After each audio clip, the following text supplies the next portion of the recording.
Hi, my name is Emiliana Vanessa Ana Abbas. Poverty is a global issue that affects both developed and developing countries. It is not only about having no money, poverty also means lacking basic needs such as food, housing, and healthcare, as well as limited access to education and job opportunities. People living in poverty are often linked with poor health, low level of education, and unemployment.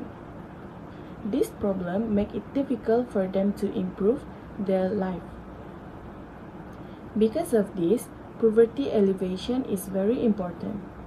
It aims to reduce poverty through planned strategy such as support programs, economic opportunities, and community development, so that people can have better quality of life.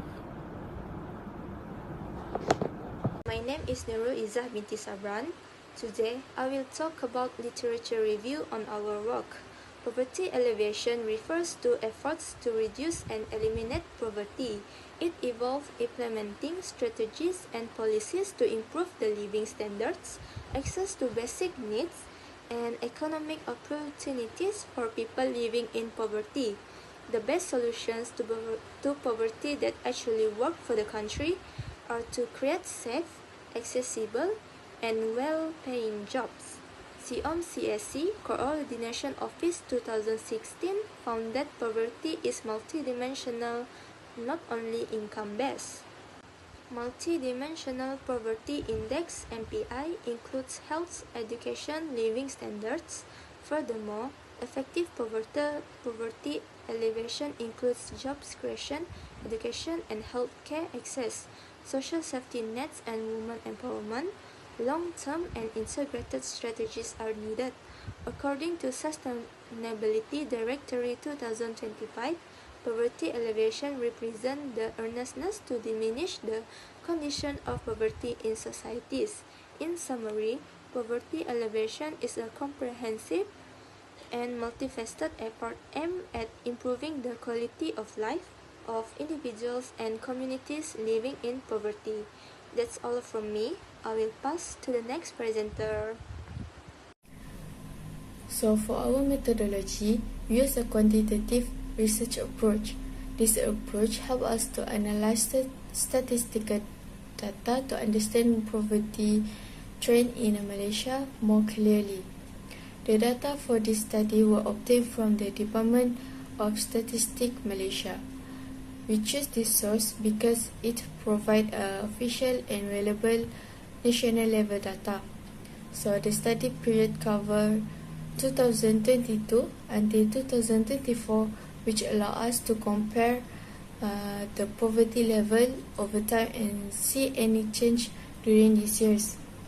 So in terms of variable, the main variable is poverty level, using the hardcore poverty as the key indicator. This helps us examine the impact of government initiative on the most vulnerable group.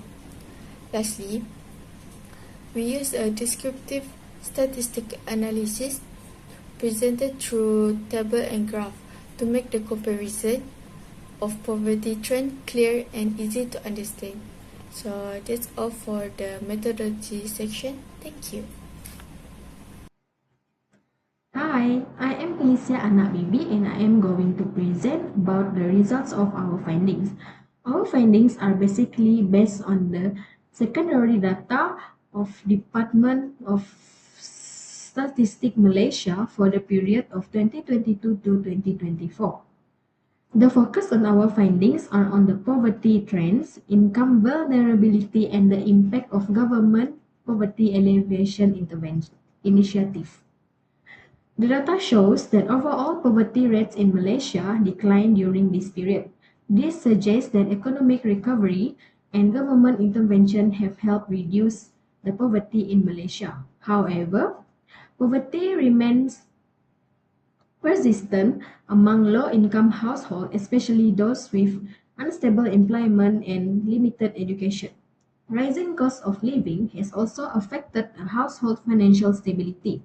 Even though some households has moved above the poverty line, but many remain economically weak because income growth has not kept up with inflation and higher daily expenses. Education plays an important role in income stability. Households with a lower education levels have weaker income security compared to those with higher education. Limited skills reduce access to higher paying jobs, which increases the long-term risk of poverty. Government interventions such as subsidies and cash aid have helped reduce short-term financial pressure and lower extreme poverty levels. However, these measures are not sufficient and address structural causes of poverty, as many recipients still face unstable income and limited job opportunities. In conclusion, while poverty reduction efforts from 2022 to 2024 have successfully lowered overall poverty rates, challenges like income inequality, low education, and unstable employment remain. These findings highlight the need for long-term strategies focused on economic empowerment and inclusive growth to achieve sustainable poverty reduction. Thank you. So hi, my name is Aidil Apitranisa. I will be explaining the discussion part. So based on the results of this study, poverty remains an ongoing issue despite overall economic growth. Although poverty rates have declined, many low-income households continue to face economic vulnerability due to rising living costs and unstable income. This supports the argument by Todaro and Smith that economic growth alone is not sufficient to reduce poverty if its benefits are not distributed equally. The findings also reflect the vicious cycle of poverty. Low income limits access to education, healthcare, and stable employment, which in turn keeps households trapped in poverty over time. So, in this study, households with lower education levels were found to earn lower incomes. This supports human capital theory, which emphasizes that education and skills are essential for improving income and employment opportunities. Without adequate investment in human capital, many individuals remain in low-paying and insecure jobs. The study further shows that government assistance programs such as cash transfers and subsidies have helped ease short-term financial pressure and improve basic living conditions. However, these programs have not fully addressed long-term income insecurity. So, this aligns with the World Bank findings that social protection is most effective when combined with job creation and skills development. Overall, the results suggest that poverty reduction requires a long-term and balanced approach.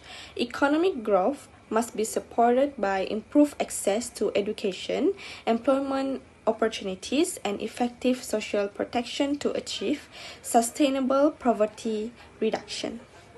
So I will be passing the presentation to the next presenter. So, in conclusion, poverty is a complex and multidimensional issue. Even though the poverty rate has decreased, many challenges still remain. Government assistance can help in a short term, but in long term poverty reduction needs more. These include investment in education, stable and secure employment, strong social protection. Poverty alleviation is not just about income. It is about providing opportunities, promoting equality, and supporting sustainable development. With the right strategies, we can help community live better, more independent, and fairer lives.